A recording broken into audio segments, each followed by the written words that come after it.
Yo les potes, bienvenue dans cette nouvelle vidéo. Nono est avec nous ce soir. Salut Nono. Salut Sacha.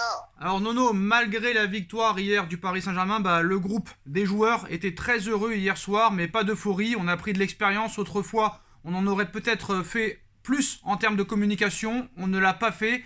Et tout ce qu'il s'est passé est resté assez privé, explique un membre du Paris Saint-Germain. Donc ça prouve quand même que l'équipe et les joueurs ont pris de l'expérience, surtout après les déconvenus entre 2013 et 2017-2019 on va dire, et surtout a pris de l'expérience depuis cette finale en 2020 et cette demi-finale la saison dernière.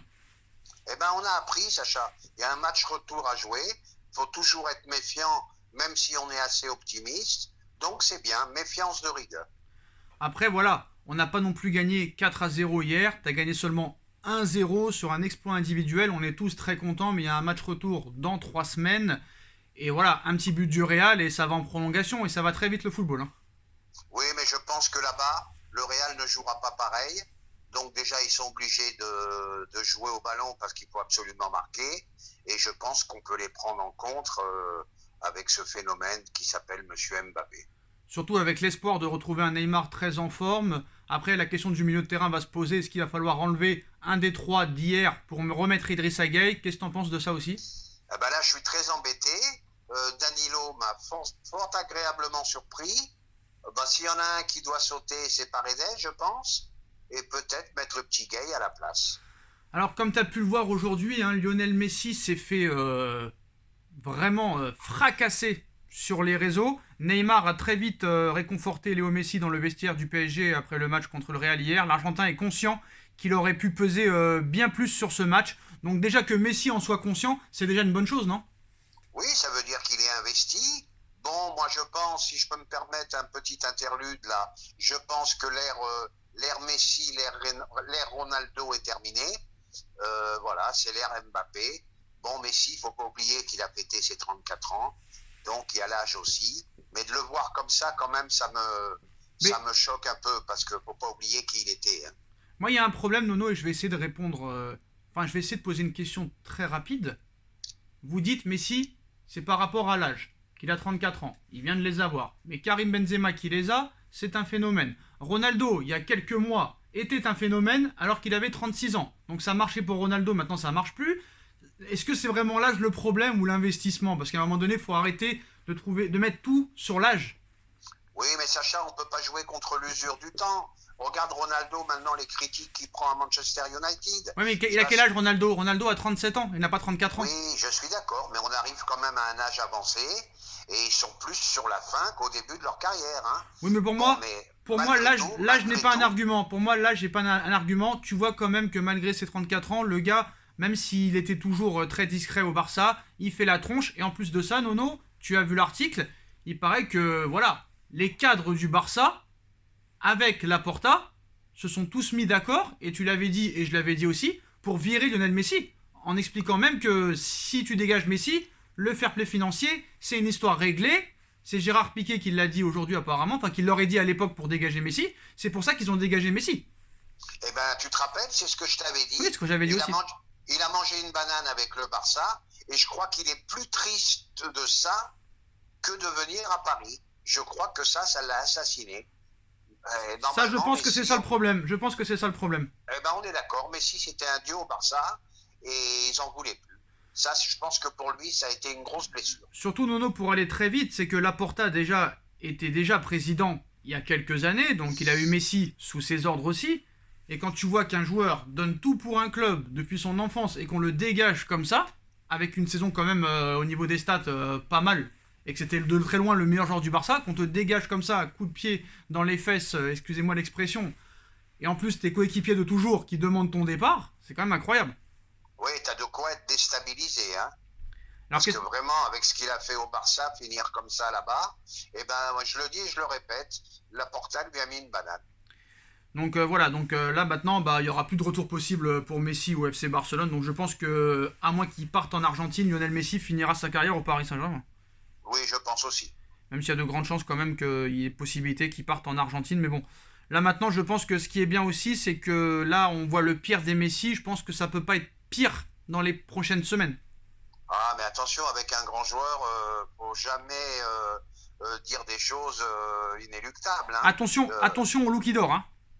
Voilà, demain il te fait un doublé à Madrid, tout le monde est en extase. Il faut faire très attention. Et maintenant, je veux te dire franchement, je fais très attention.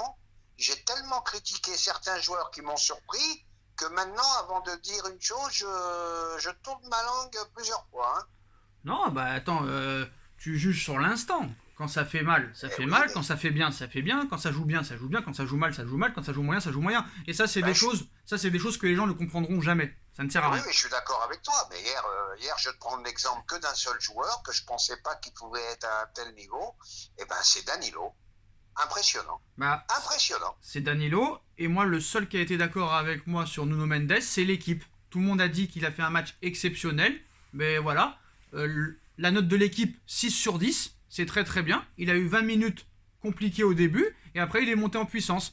Donc, c'est la vraie issue du match pour Nuno Mendes, par exemple. Tu vois, l'équipe a raison. Je suis désolé. Alors, je vais te rajouter un mot sur Nuno Mendes.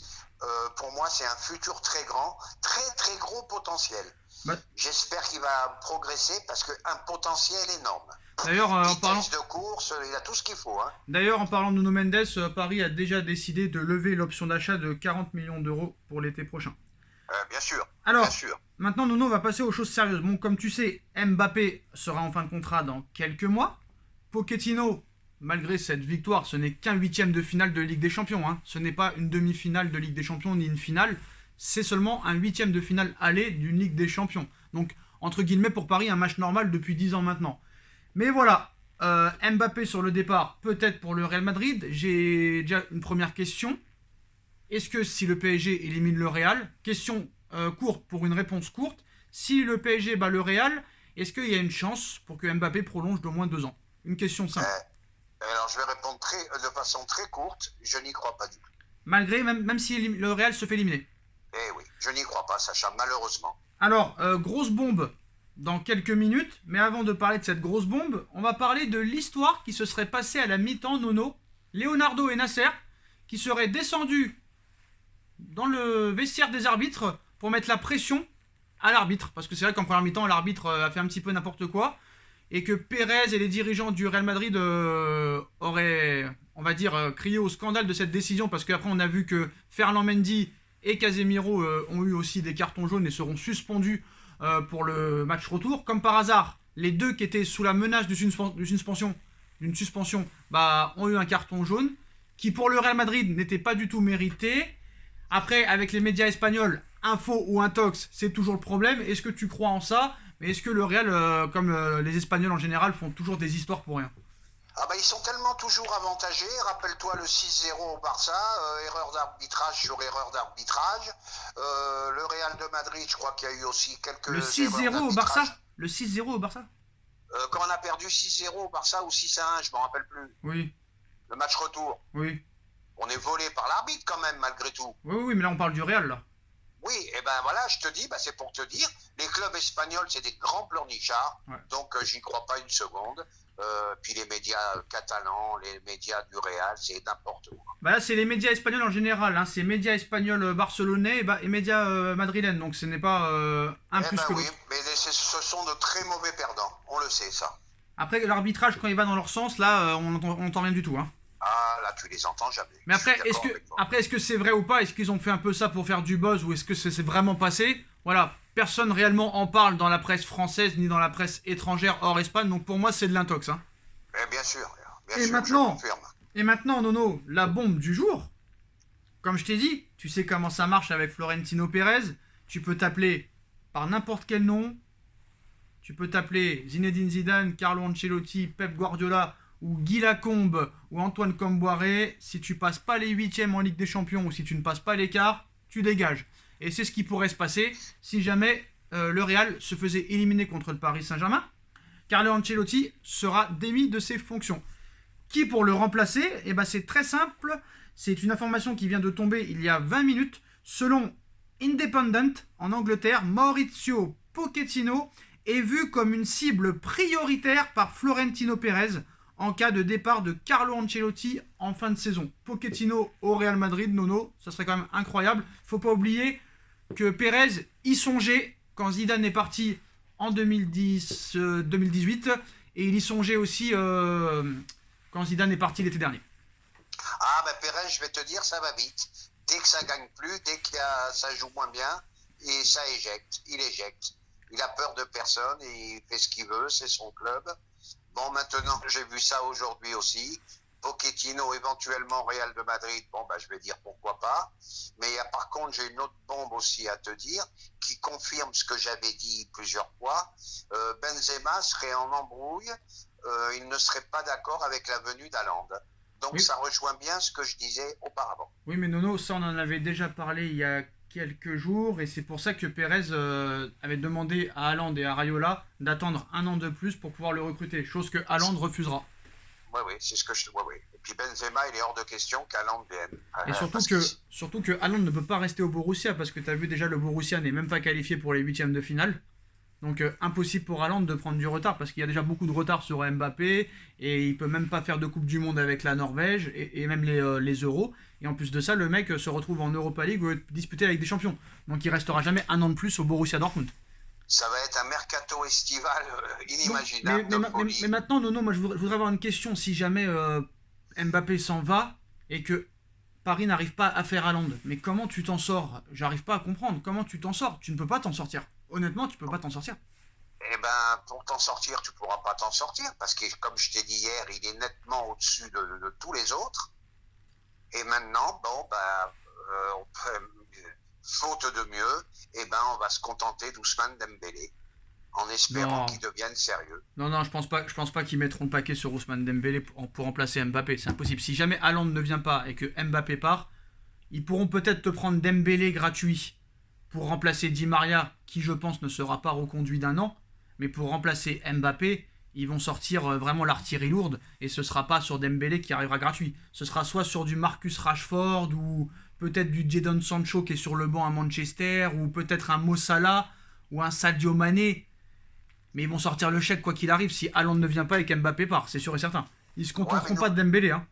ben, n'oublie pas que Dembélé en grande forme, Non, mais c'est pas c'est possible. un très bon joueur. Il peut prendre de la profondeur. Non. Et moi, tu me parles de Sancho, je te dis non. Mais non, mais Et moi je te tu parle me pas de parles ça. Mais non, et non, tu non. me... Moi je te Ah, parle bah, de écoute, fiabilité. on n'est pas d'accord. Mais je te parle de fiabilité. Tu peux pas remplacer Mbappé par un joueur qui est à l'hôpital 9 mois sur 12. C'est pas possible. Eh ben, il a le droit à une chance. Eh ben non, il a pas le droit à une chance. Parce que le mec, ça fait 5 ans qu'il a le droit à une chance. Mbappé, Eh le ben, mec, écoute. même Emmanuel Petit hier, quand il était par terre, Mbappé, il a compris tout de suite qu'il allait se relever, le gars. Tu vois ce que je veux dire? Qu'il allait se relever. Tu vas pas compter sur Dembélé pour remplacer Mbappé. Faut être Ah, sérieux. c'est pas le même physique, hein, on est bien Je d'accord. te dis Hein. qu'il faudra aller, si Haaland ne vient pas et qu'Mbappé part, faudra aller sur un gars qui quand même est très peu blessé et très performant avec l'équipe actuelle avec laquelle il joue. C'est tout. Eh ben, il faut chercher en ce moment qui a de disponible, qui peut prendre la profondeur Dembélé, comme Mbappé. Ben, je vois pas beaucoup de monde. Dembélé, c'est pour remplacer Di Maria, au mieux, et encore. Maintenant, Nono, une autre piste qui serait très bien avancée, c'est la piste Fabian Ruiz du Napoli. D'ailleurs, le Napoli va jouer contre le Barça en barrage d'Europa League, et Paris serait prêt à mettre le paquet, surtout que Fabian Ruiz, hein, ça fait longtemps que le Paris Saint-Germain est dessus. Honnêtement, moi je vais pas mentir, je vais donner mon avis, très bon milieu de terrain, pardon. Alors Barcelone pourrait aussi offrir 50 millions ou 60 pour Fabian Ruiz cet été, mais le PSG pourrait être sa destination la plus probable. Les clubs entre Naples et le Paris, bah, ils entretiennent de très bonnes relations depuis les transferts de Cavani et Lavezzi. Fabian Ruiz au milieu de terrain. On a parlé de Casemiro, on a parlé de Fabian Ruiz, on a parlé de Paul Pogba. Honnêtement, en parlant strictement football et non financier, est-ce que Fabian Ruiz c'est mieux que Casemiro, honnêtement? Ou est-ce qu'il y a encore honnêtement? Alors, je vais être honnête avec toi, je le connais pas trop. Hein. Tu connais pas Fabian Ruiz du Napoli?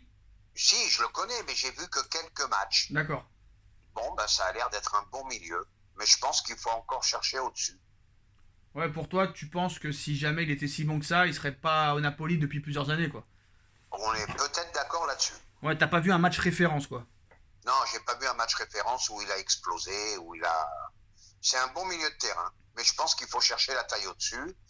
Bon, moi j'ai une petite préférence pour, tu sais qui, pour Pogba, mais le Pogba de l'équipe de France. Tu hein, préfères le Pogba que en Casemiro, club, hein. donc tu préfères Pogba que Casemiro. À choisir, oui, je préfère encore Pogba. Tu préfères Paul Pogba que Casemiro. Au niveau joueur, oui, je préfère Pogba. Ah bon, pourquoi? Et il a quand même du ballon dans les jambes, on peut dire ce qu'on veut de lui. Je l'ai encore vu la semaine dernière avec Manchester. Des transversales de 40 mètres, ça, il n'y a pas beaucoup de monde qui le font à Paris. Il a la frappe de balle. Il a beaucoup de choses qui peuvent nous apporter, qui peuvent nous faire beaucoup de bien. Ouais, mais au niveau récupération, tout ça... Il faut faire un choix. Est-ce qu'il est meilleur que Casemiro? En tant que footballeur, il est meilleur. Mais maintenant, en termes de rendement, peut-être qu'il faut mieux Casemiro. Et pour toi, Paul Pogba? Et pour moi, Paul Pogba.